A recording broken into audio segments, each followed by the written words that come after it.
All right. Welcome to the Celebefex Show. I'm your host, James Walsh of Bristol Kids Band. We're going to have a great show. We're going to have great talk and great music. Our motto is have a good time all the time. So stick around. There's a few surprises coming our way, and we're going to have a lot of fun. We interview the best entertainers, actors, musicians, music producers, film producers, writers, sports celebs, and more. Welcome to the Celebefex Show. And we are very lucky today to have multi-platinum producer Andrew Whitmore with us. And he's chatting with us from London. He's in a beautiful studio he has with just a priceless bunch of keyboards and a Fender guitar and all kinds of cool stuff. So, Andrew, what's going on this week in your world? Well, thanks for inviting me on the Celebefex, and nice to meet you, James. Nice to meet you, no worries. Yeah, things are going cool, just generally busy. I've just been doing a session this morning, recording a rapper, a guy called Index, and he's an awesome rapper, and he's been rapping on one of my tracks or one of my productions. So did the rapper Index need index cards to rap? Oh yes, absolutely. or I'm an iPhone. Kidding. We call them cue cards in the TV business in Hollywood, you know. So. Oh, I know what a cue card is. Yeah. Yes. Now he was using an iPhone, and he was getting like 3/4 of the way through and kept stopping. And he had an amazing idea to write out the rap, and then he got it in one shot. So sometimes old technology still works. Oh yeah, sometimes you have to print out the lyrics and have them in front of you. I know that back in the golden era of the 60s, people like George Harrison used to say they knew the lyrics, but they wanted them in front of them so they feel better, you know. It was just reassuring in case they forgot one word or something. But yeah, I'm always impressed with rappers and other singers that can remember all those words, you know.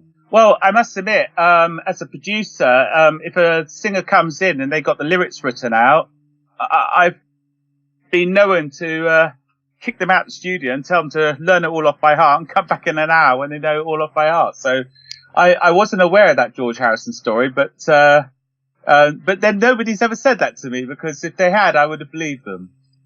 Well, I think it was like in an interview he did years ago, you know, and I remember it from the Let It Be movie, seeing that on YouTube, you know. It was like an excerpt, and he says, I know the words, but I just feel better if it's in front of me, you know. So I think they had like one of the assistants just kneeling in front of him with the key, you know, what do you call that thing? A flat board or something, you know, like a clipboard. That's it, clipboard. Yeah, but, it's like a comfort blanket. Yeah, exactly, like Linus's blanket. Yeah, and because I don't sing or rap or anything like that, I do find it hard to relate to the issues that singers have. You know, before I became a producer, I was a keyboard player, and you know, I don't think I ever missed a gig through being sick or anything like that. But it's a different story for a vocalist, isn't it? Because if their voice goes, they really are stuffed, aren't they? Well, yeah, I mean, they're in trouble if they have a problem with their throat, you know, like Stevie Nicks having like nodes on her vocal cords and having to have, you know, some kind of, you know, therapy or surgery to remove it. That's serious. But I think most people don't blow their voice out until the last song of the night. So, you know, they pace themselves, generally speaking. I don't know exactly what singers are doing in London or Glasgow, you know, or Liverpool, but I do know that in North America, people are using all kinds of things. They got tea with honey, they got apple juice, they warm it, you know, apple cider sometimes, and, you know, that generally makes for a nice clear vocal, and then the rest of it's just like rehearsing enough, isn't it? Yeah, I mean, they drink the water with lemon and then honey. Yeah, that's a usual one. Hear that, folks? You're getting all the inside to it. Yeah. Well, they've been doing that for years, yeah. Well, basically, I've got a very large keyboard collection. Shall I tell you about that? I would love to hear about it. But before we talk about that, let's go back a little bit and let's talk about your first beginnings in music. You were playing keyboards in the pub, weren't you? Did you say in a pub? Yeah, you were playing in a band or something, right? Oh, absolutely. I've been playing in bands since I was 14 years old. So you were like sneaking in like Jerry Lee Lewis and Elvis to see people playing and you joined them, right? Yeah, absolutely. No, I remember when I was about 15 and I went to a gig. I watched this band. It was called SFX. It's like sex with an F, right? And, like special effects. Yeah, but it was called SFX effects or something, you know? Yeah, sexy effects. Yeah. There you go. And I was watching the band, and the band was great, and the keyboard player looked like he was having a really good time. So I went up to him afterwards, and I said, "So is this how you make your living?" And he said, "No, I make all my money in the studio." So I was like, "Oh, that's cool. So how does that work then?" And he said, "Well, he had a Prophet 5, and I think it was Prophet 5, and it's on top of a grand piano, but he was mainly playing the Prophet 5." And he said, "Well, I just use the Prophet 5 and I do sessions." And I said, "Oh, is the money any good?" And he goes, "Oh yeah, I get £400 a day." And I was like, "Oh my goodness." So I wrote down his keyboard setup. He had a Prophet 5 and a Mini Moog, and bought the Prophet 5 and Mini Moog, and learned how to use it. It wasn't a quick thing or anything like this. This is over a couple of years, and it was a time when keyboard players were in high demand, and not many people had Prophet 5s. This was right at the beginning, and I took a loan out for it, 2-year loan for the Prophet 5, and actually bought them over, didn't buy them both immediately. And I blagged his credits. I found out who he'd worked with, and I dropped a couple of his credits, and managed to get a first session, and it kind of all went from there. I remember the first session I was doing, they asked me about one of the people I'd worked with, and I went as red as a beetroot because I was like I hadn't worked with them. But it wasn't long before I could just put all real credits down. Well, you just like what a lot of people do in Hollywood, which is they have to have something on the resume, so they put it down. They put that, "Oh, I did this, I did that," and then after they get some real credits, they slowly drop the fake ones off there. Oh, yeah. But the great thing is that you've got this wonderful keyboard, and even though it costs a small fortune, it paid for itself, right? Absolutely. I mean, I've still got that keyboard. It cost £2,000 at the time, and which I think is roughly $3,000 American. Absolutely, $3,000. But this was back in 1980. So it might have been 4,000 American then. I don't know. I say it'd be nearer 10,000. Oh my gosh! Yeah. Okay.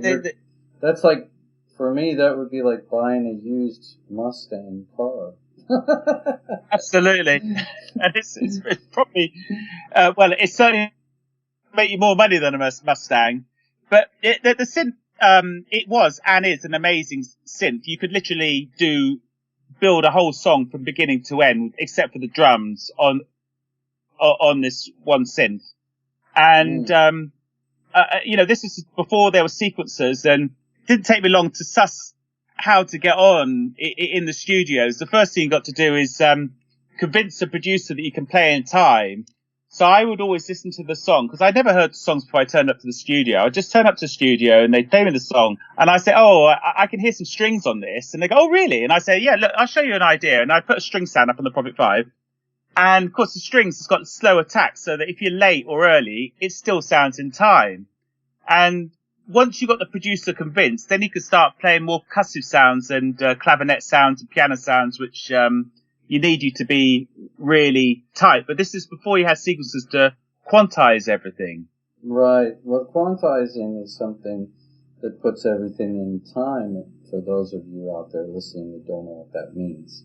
And that's a very helpful thing. The computers nowadays, like Logic Pro, Pro Tools, and all that, will do that at the push of a button. But back in the 80s, you really had to be able to have everything play in time. Some bands did play live in the studio. Others built it track by track. What's your normal way of working with an artist? Do you have the backing track done first or the vocal? Backing track first. Even if it's a new client, they come in with their song, I get them to record a guide vocal, then I kind of work out the tempo, and then I just work out some very, very rough chords, very, very rough drums, and then I get them to sing it in time over my rough drums and rough keyboards. And then once I've got a guide vocal, I'll build the whole production, probably spend a day building the production, and then get them to sing, get to sing a guide every 2 or 3 hours just to kind of up the level of the guide and just to keep the artists involved and practicing the song, so to speak. But the first day, definitely the backing track, and then second day, then we get on to doing vocals, lead vocals and backing vocals. Okay.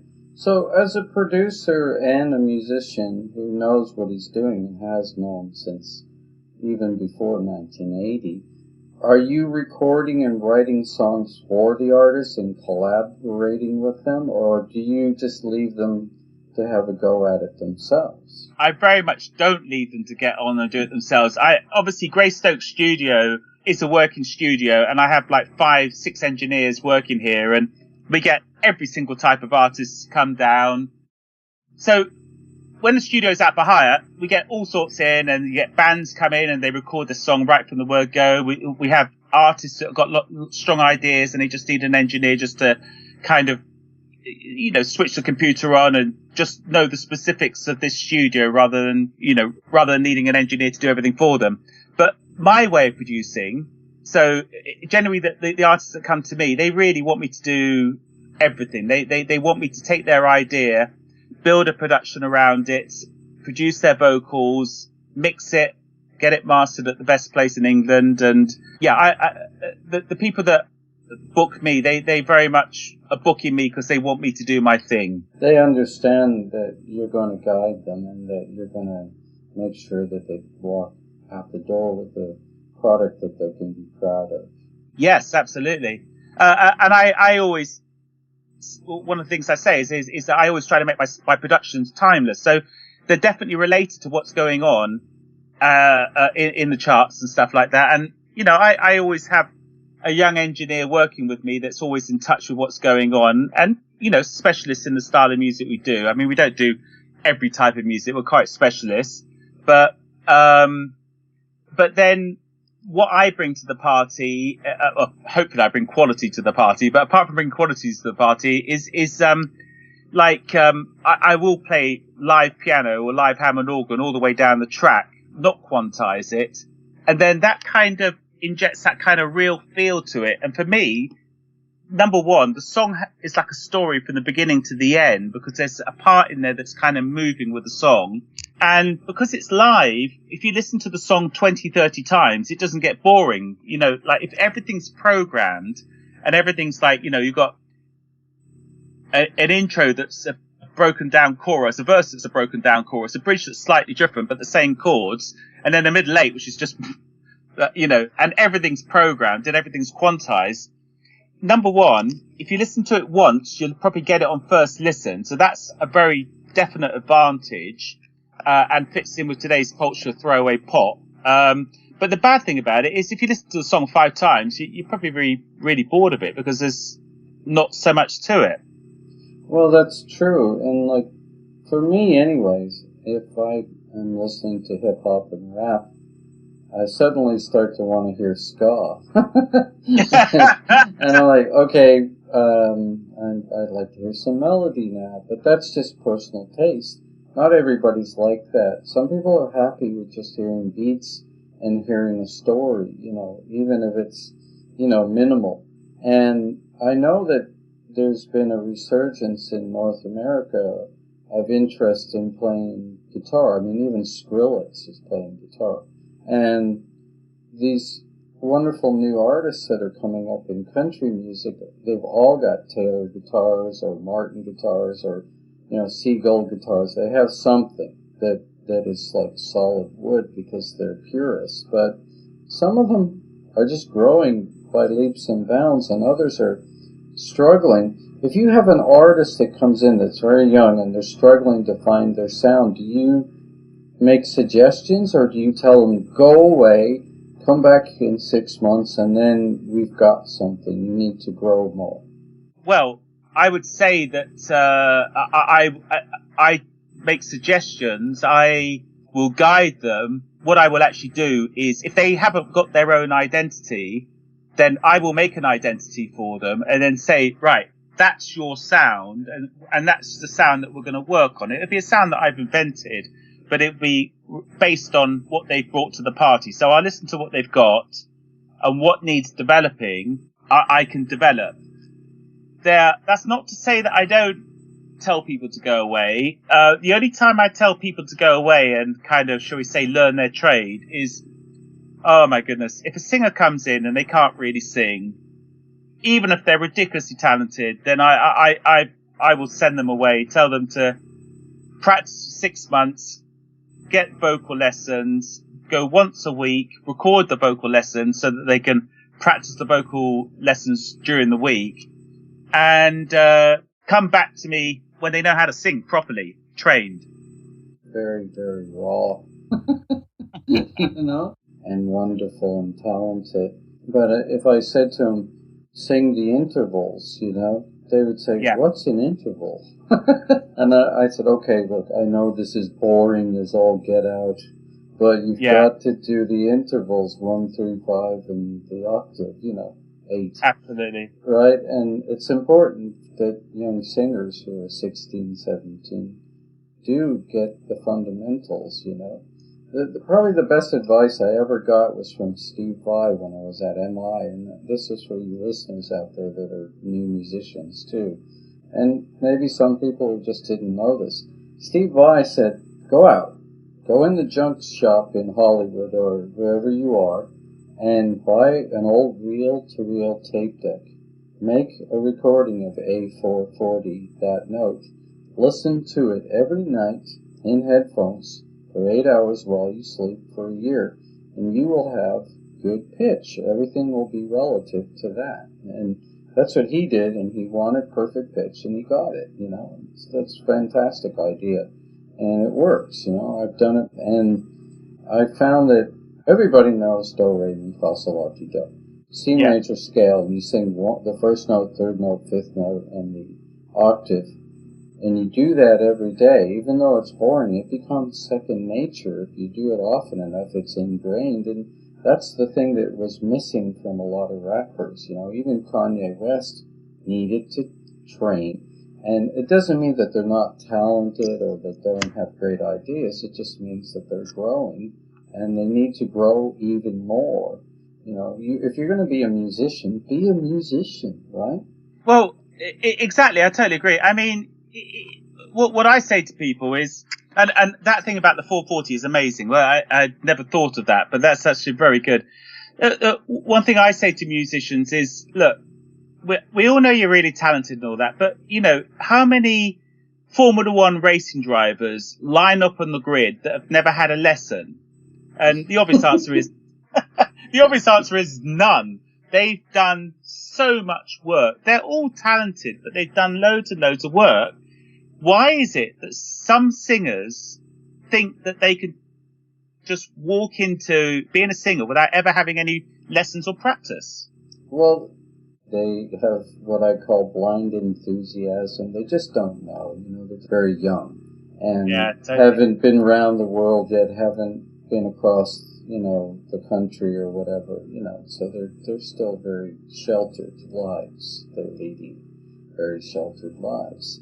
So, you have to tell them, and sometimes being blunt is necessary. Sometimes, just like using some kind of buffer before you tell them is necessary. Yeah. But, the thing about music is that everybody can enjoy music.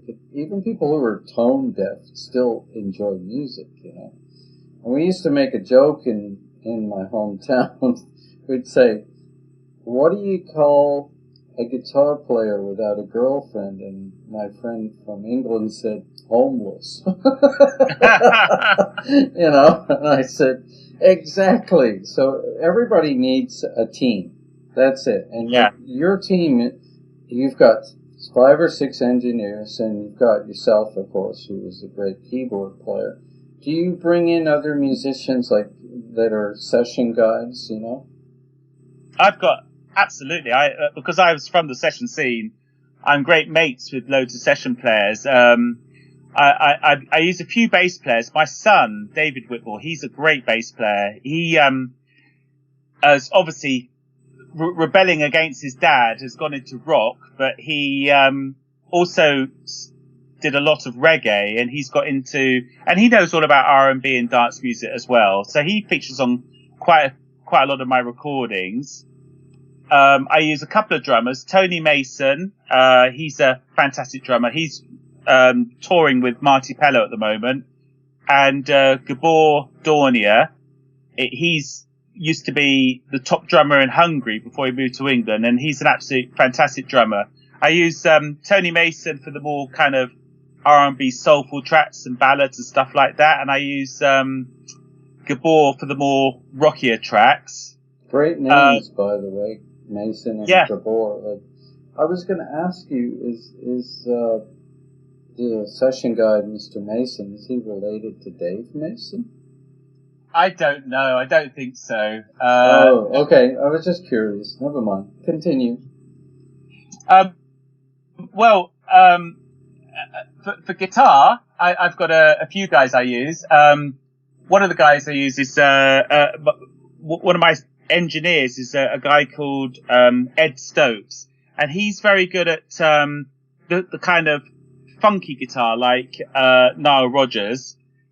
And really that's his special. Oh, and he's really good at acoustic guitar. He's played on quite a lot of my tracks as well, acoustic tracks. And then I use Ben Witherston, who's a professional. He's playing in the West End at the moment, which is quite a big gig these days. What with the change in music scene and less jobs being available, he's a very busy session guitarist, and so he's very good. And another guy called Andrew Smith. He's played on probably 100 hit records. He's a great big guy. He's just absolutely, he's just got so much feel. Then I use, for brass, I've got Guy Barker, who's a famous trumpet player in England, and Rory Simmons, who's another famous trumpet player. Rory Simmons is playing with, I can't remember his name now, but he's playing with quite a big artist at the moment. And it goes on. Trumpet players, sax players, drummers, percussionists, we use them all. It's good to know that you have such a large arsenal of equipment and people that you can call on at any given moment to work on a track. How do you decide if you've got 100 people that you can call on in the London area, how do you decide who is right for the session? Well, that's actually very easy, because even though I've got a lot of people, you can't remember everyone. So as I say, I've only got 2 drummers. I've only got 2 drummers I use all the time, 3 guitarists I use all the time, 2 bass players, probably about 4 or 5 vocalists, because you need different styles, and it's very easy to choose the vocalists because they've all got their individual styles. One thing I've done on my studio website is I've put my engineers and a couple of the vocalists and a couple of the musicians on there, so that, when I'm doing prospectus for new jobs and they want to know about the different musicians, I can just send them to my website and just say, here's a link to the guitarist, here's a link to the bass player, here's a link to the backing vocalist. You're always trying to fine tune it so that you're not repeating yourself all the time. That's true. That's very important. When you're recording an artist and things are going exceptionally well, is there a moment where like an aha moment, where you kind of realize that you've got a hit on your hands and you don't say anything because you don't want to wreck the moment? You just keep your mouth closed and don't tell them until it's mastered? Or do you say to them, that was brilliant, do it again? I definitely tend to keep it to myself largely. Sometimes people in the room can't hear what's going on if it's not like I can hear a vocal and I think, oh my goodness, that is the one. Taking that vocal and nobody heard it, and so definitely. And then I think after a couple of days, I tend to work quite quickly. It takes between 3 and 5 days to make a song from beginning to end for me. And then I probably spend 3 days tweaking it. The tweaks take as long as making the track. But I'd say that once you get to about 3 days into the song, once you lay down the vocals, you know when you've got a killer backing track, and then you know when you've got a killer vocal, or killer song. So once I know I've got a hit record, I'm not shy in coming forward and telling everybody. Oh, that's nice. But the other thing is that if I feel I produced a hit record or written a hit record, I will listen to it. I'll play it around to people I know, and it'll probably take me 2 weeks. And then even if I got a hit record, I'll still need to tweak it and do jobs on it. But then eventually I'll get to the point where I know it's perfect. And once it's perfect, nobody can tell me anything about that song. And and if I need to do a meeting and play a song which I know is going to blow everyone away, I know which song to play, and I can suss out the audience and play the tracks in an order that kind of draws them in, rather than just blandly playing 5-hit records or something. Yes, exactly. Well, Pete Townsend recently said in one of those Sky interviews, on BBC or something, that he had put the band back together, after they lost their 2 favorite people, Keith Moon and, of course, John, the bass player, and Mr. Entwistle. And he said they didn't have any crazies in the band anymore. And I think he kind of missed it, because he said, now we've got this keyboard player, and he's kind of a crazy guy, and he seems to be enjoying the live playing more just because of it. Have you had an artist come in that's just a wild nutter, and they liven up the session and make the day just go completely sideways, or does that never happen to you? No, it's never happened to me. I'm joking. Okay. I'm joking. Oh my God.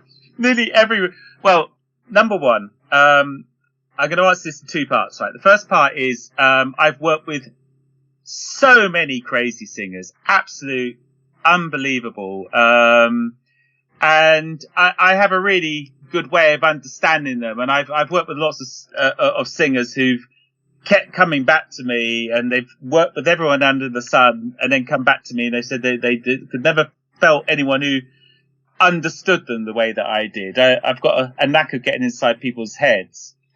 And then the second thing is, I had, going back a few years, I had an engineer working for me, very, very talented, but a kind of a bit crazy too.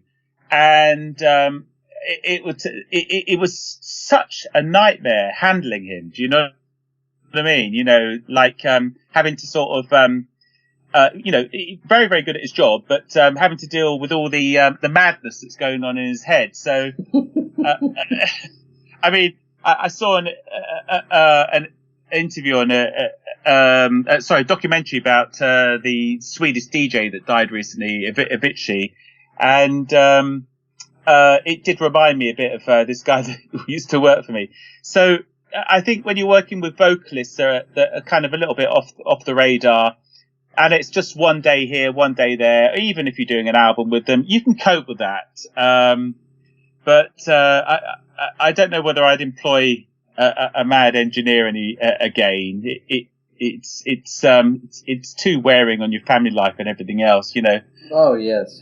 I know that, the legendary Jeff Beck the guitar player, he employed a British comedian to be part of the entourage when he went on tour so that everybody's spirits would always be up.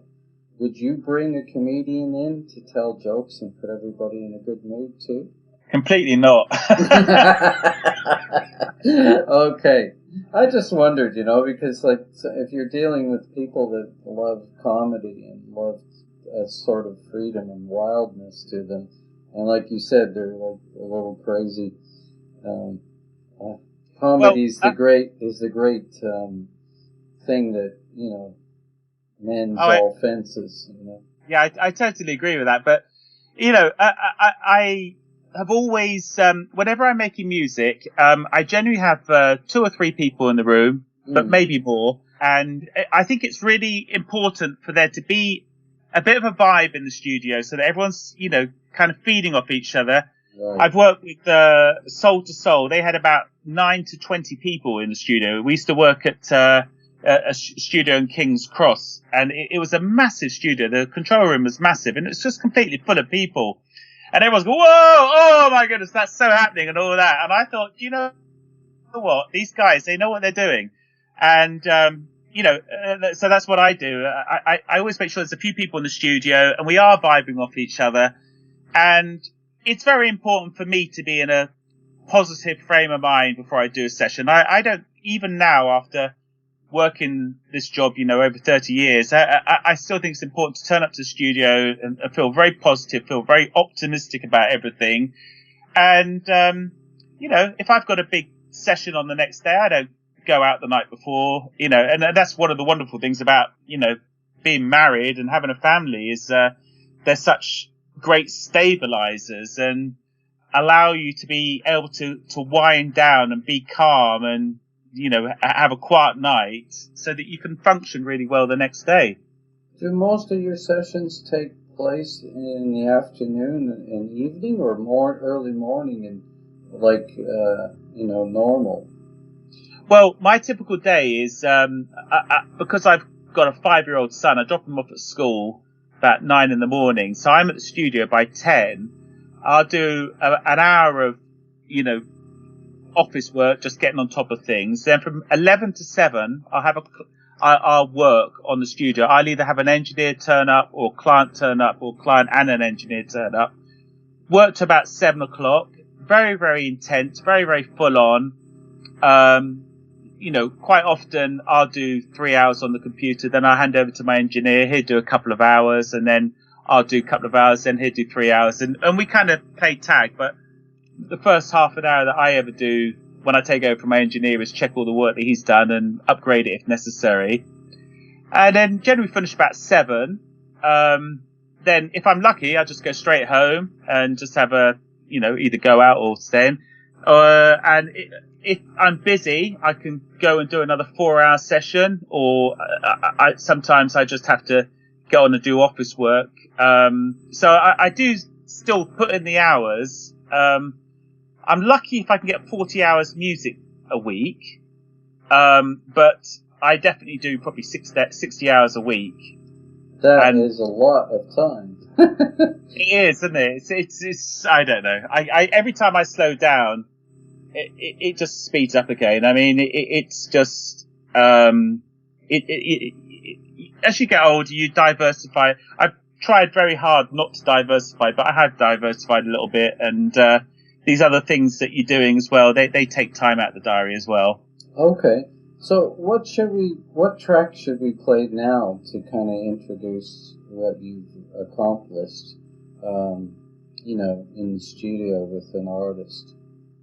Well, I think probably a good track to play is Superhero by my act, Omnivibe.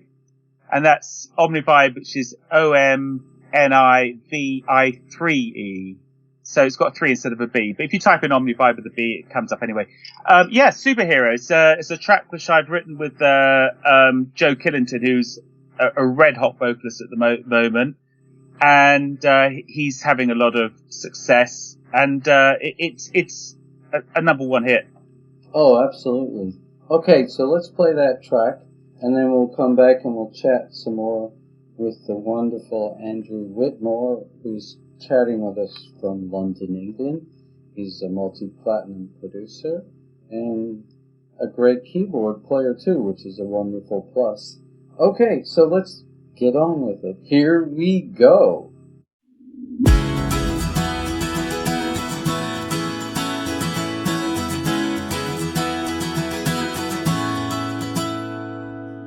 The Joker of the Iron Man couldn't shoot me down. When I got your hand, I'm invincible.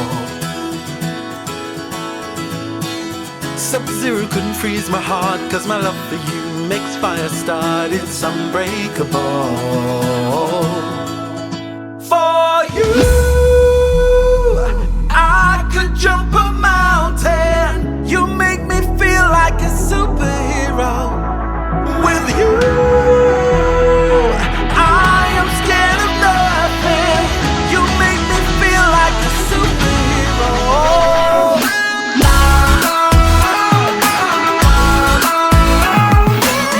You make me feel like a superhero.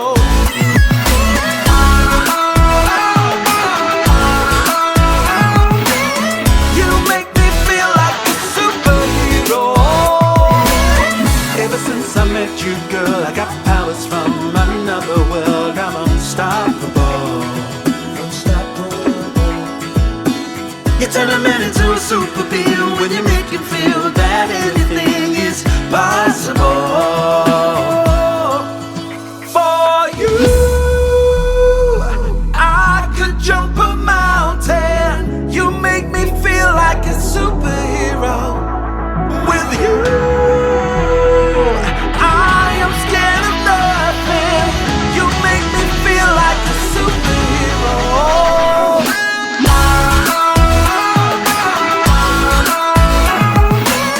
You make me feel like a superhero.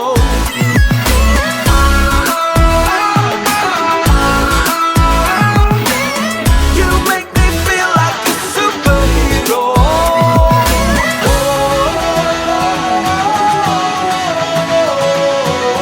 You make me feel like a superhero.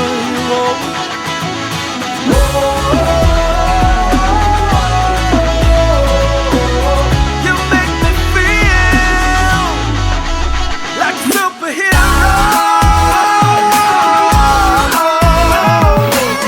You make me feel like a superhero. Like a superhero.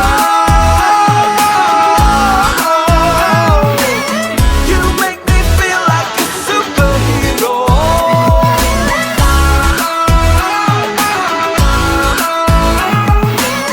You make me feel like a superhero.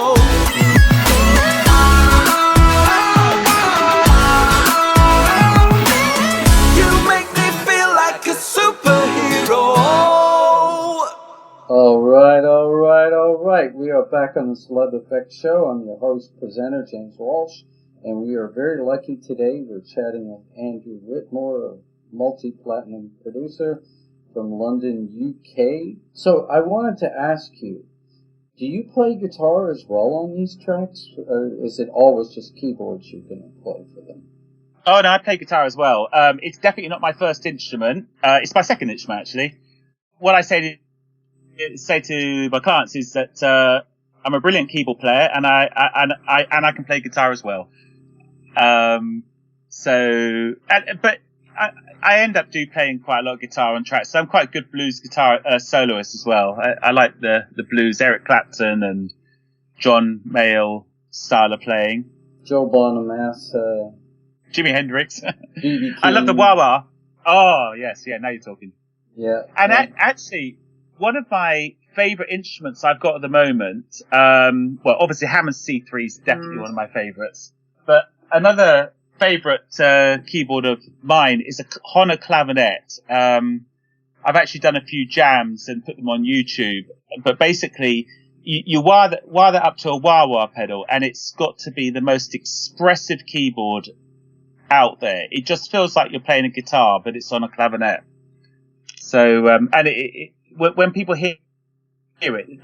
Unless they know it's a clarinet, they've no idea what that instrument is. So that's one of my favourite keyboards at the moment. Does the music of bands like Oasis and the Beatles still have an effect on the consciousness of the music industry in the UK, or is that long gone and, it's just hip-hop and rap that dominates today? Okay, well, Oasis, as much as I love their first two albums, I would hardly call them an influence on the music industry. Oasis, I would say, are kind of a tribute band to the Beatles. Their songs are just very, very related to the Beatles songs they were referencing when they were writing them. That doesn't go for all their songs, but definitely Wonderwall reminds me of Imagine by John Lennon. Anyway, but the Beatles, an amazing band. Their consciousness is definitely still in today's music, and their format of writing songs, that's still very much an amazing band. Oh, they're an amazing band. I don't spend hours and hours listening to the Beatles these days, but I have in my life spent hours listening to them. Yeah, they're a great band. Oh, okay. I just wondered about that. I wondered about the state of the industry in the UK and what direction it's headed. Do you have your finger on the pulse? Of course I do. I think that the way it's heading at the moment, funny enough, is country music.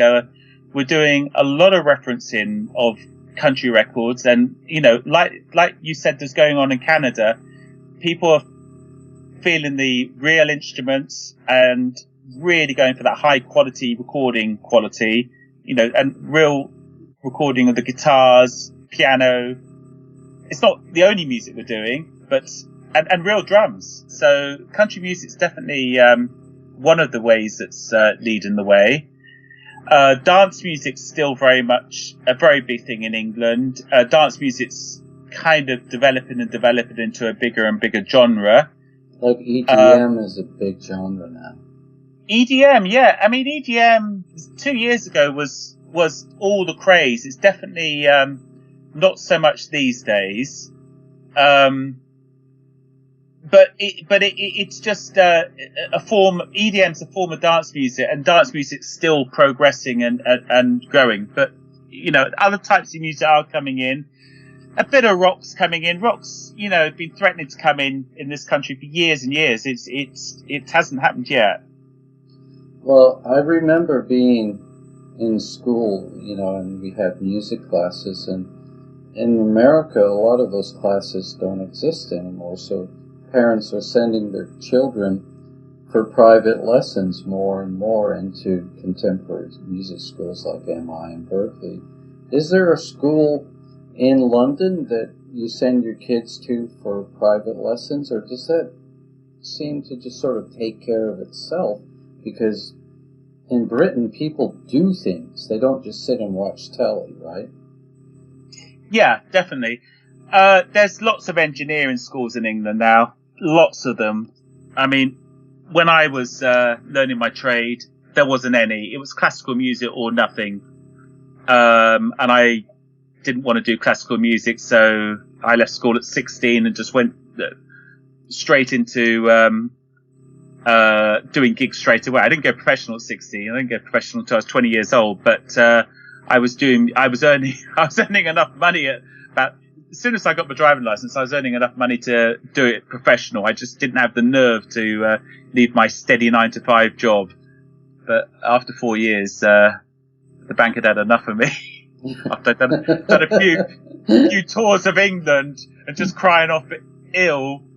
Oh, it's outrageous. But they couldn't sack you in those days. It's not like these days. Well, the thing of it is that in the olden days, if you called in sick and used up your 6 days, then they would say, you can't not show up, and if you cared about the employer and you liked them, you showed up even if you did have the flu or a cold, and did the job anyway. You may not have done it 100%, but you did it 80%.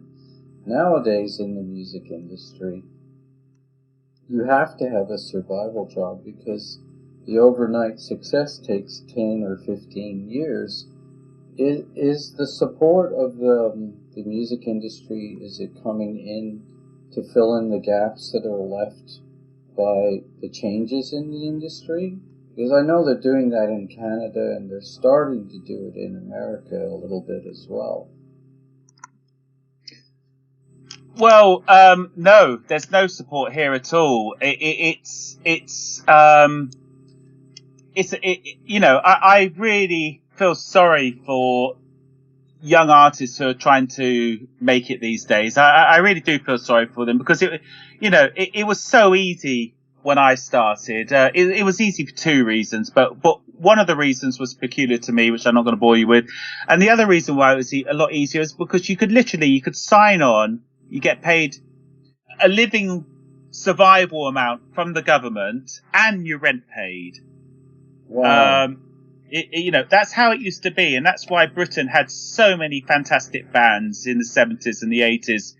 And it got me started in the 80s. I was gigging and I was doing jobs, and I was signing on, and I had my rent paid, and then eventually the gig started paying money, and then I didn't need to sign on anymore. But it was you never worried about losing your place. Yeah, we were talking about Beatles earlier, and I remember reading a thing or hearing an interview on the internet with John Lennon. He said that he had gone off to art college, and he used his art college money from the government to buy guitars. Yeah, absolutely. And that turned out to be actually a really good thing, because they made a lot of tax money off him later, But 98%, yeah. Yeah, oh my gosh. I know. That is a short sight, really. It is a shame. I think we can blame Maggie Thatcher for that, even though I don't have a problem with her, but I think it was her that started. Well, it's like anything, if they believe that there's something, incentive, I call it, for them, it doesn't matter who they are or what their background is, then there's encouragement. And this is the thing that I really love about musicians that are now icons, is that they're starting to give back to the community. They're encouraging growth in young artists. Do you feel like you're headed in a direction where, like, you want to open a school, or you want to, start teaching people how to do engineering and production values, and, really encourage young artists to grow and become successful? Or is it just something that you just love to produce, and that's all you want to do? Well, I love having young guys and women, but mostly guys, not because I prefer guys, but just because you get 9 guys apply for every 1 woman. But nevertheless, but generally, I have young engineers shadow me probably 1 week a month. So every month I'll have an unknown engineer. He may have a lot of experience or a lot of knowledge, or he may have none. And but all I know is that when they spend a week with me, it's a complete eye opener for them, and they get to understand how the whole industry works. And loads of them have ended up working for me. I don't want to say full time, but maybe 3 days a week. So I'd say that I do invest in the engineers and the assistants, and at the beginning it's me investing in them, but as time goes on, I get it back 10 times over. So it really is like a true apprenticeship program then, but it's just very easygoing. It's not, it's fluid. It's not structured all the time. It's just 3 days. Oh, no. Well, yeah. Yes, it's on a freelance basis. I'm not sure how many engineers would call me easygoing, but I can tell you, actually, the engineers who work for me, they don't ever struggle to get other jobs. I've got a reputation of just keeping I'm a master delegator. My wife says that she's never met anyone who could delegate as well as me, and which always surprises me how busy I am, considering I'm so good at delegating. But yes, any engineer that's working for me, if I see them they learn very quickly within an hour that their phone has to be on silent the whole time. I do not want to hear their phone buzzing all the time. I knew of one guy who would take the phones from everybody, the guitar player, whoever was doing sessions, the band members. He'd collect all their phones and then shut them off and lock them in, the cupboard. Yeah. And I said, they let you do that? And he goes, they have no choice. It's the only way they can stay focused. We can't have those kind of interruptions. It's because we're on the clock. It's costing money, right? Yes. He told me it's his job to bring things in on budget, So I wanted to know something. If an artist goes over budget with you, do you let them know afterwards, or do you tell them right in the middle of the session? What I tend to do, obviously once they've done 2 or 3 sessions with me, they know how they work. They know how I work. And it depends what the session is. But quite often, especially if there's a great vibe going on, I'll just go with it until it's finished. And then I will sometimes what I do is I just leave it. And I wait for the artist to say, oh, well, we went a few hours over. How much do I owe you, right? Right. Or, and sometimes I go maybe 2 hours over max, I'm not a lunatic, but, let's say we go an hour over or 2 hours over. And if they just pay me my rate and nothing else, then I go, okay, fair enough. I didn't negotiate with him. I didn't say to him that you're going into overtime. So that's his prerogative. But then the next session I do, when it's about 2 hours before the end of the session, I say, right, we're at 6 hours. The session finishes in 8 hours. Shall we work this to try and get this finished by 8 hours? Or do you want to do overtime and just play it by ear or whatever? I'm quite straightforward. That sounds wonderful. Yeah, you're very easygoing. Yeah, no. I mean, I do music to make a living, but that's not the reason why I got into it. I got into it because I love it. I can't believe I'm still doing it, to be honest. I've had a few periods where I've kind of toned it right down, didn't take a break from it, but was stopped working freelance, just doing my own stuff and stuff like that. And then I've kind of needed to pay the bills and then needed to get busy again. But after I've been doing it, the amount of time I've been doing it now, I just really enjoy it. I'm not working, ridiculously hard. I'm not stressed out at all these days. I'm just in a good place. That's wonderful. I like that a lot. That is very cool. Or as they say, coolio, dude. Yeah. But what about you? Are you in a good place at the moment with work and everything? Oh, I'm in a wonderful place. I'm very, very happy-go-lucky. Okay, guess what? The hour zoomed by. I have time for one last question. Well, what was your favorite session of all time, of all the ones you've done since? I think my favorite session was when I was writing and producing My Boo Part 2 with Lemar. Lemar, he's had, it's a triple platinum album that we're working on. And for me, I know what I can do, and I'm a great believer in what I can do. But when you've got a vocalist of that talent, that strength of songwriting, and he brings that to your party, it's like a perfect marriage. And and then it was mixed really well, and it was mastered really well, and it just sounded great. And that was a fabulous album to work on. Well, okay, to end the show, let's play a couple of tracks you've produced. Can we play one by Lemar? Let's play one by Lemar, and let's play My Boo Part 2 by Lemar. What's it called again? My Boo Part 2. My Boo Part 2, okay. Yeah, and then we could play Ladies' Night by Atomic Kitten. Ladies' Night by Atomic Kitten. What a great name. Yes, well, that was a big hit in England as well. It's number, I think it's top 5 over Christmas in the early noughties. All right. I just love that. I just love it. Okay, so yeah. thank you for, being on the show. I know you're incredibly busy, and I hope you'll come back in 6 months and do a part 2 with us and regale us with more of your great stories.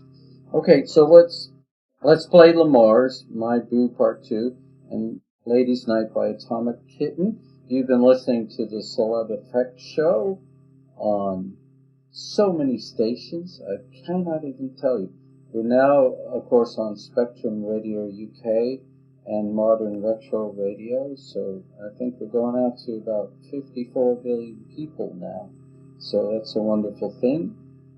It's nice to be able to chat with you, Andrew. And if people want to reach you and set up a session, do they just phone you or do they email you? How do they get hold of you? Just type Andy Whitmore into the Google search or London record producer. I come up very high on the Google search. Okay, sounds wonderful. All right. I have just one more thing to say. I was just going to quickly butt in and just say, James Walsh, it's been absolutely fantastic talking to you. I really appreciate you bringing me on the show. And I look forward to speaking to you in 6 months' time. Okay, I love it. Okay, you rock. So do you, mate. Thank you. Here we go.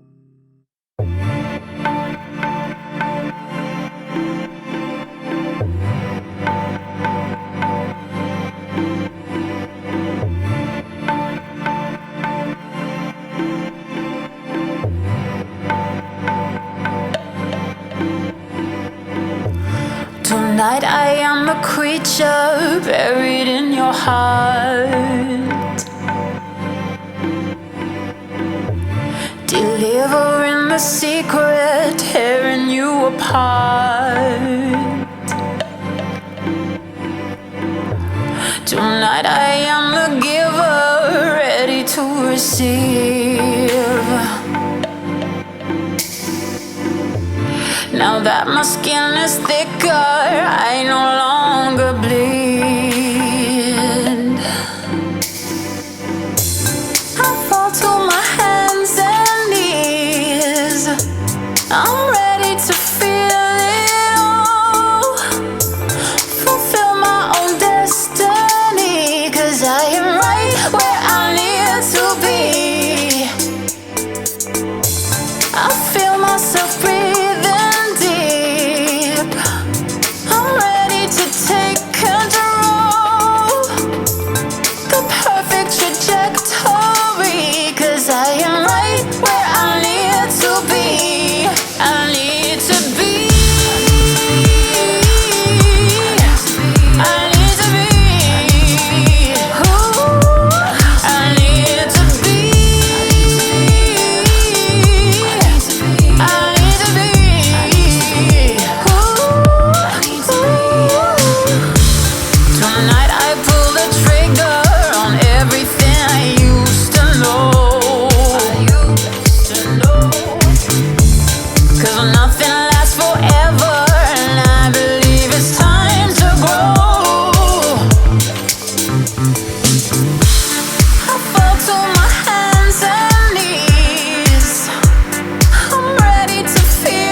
I'm right.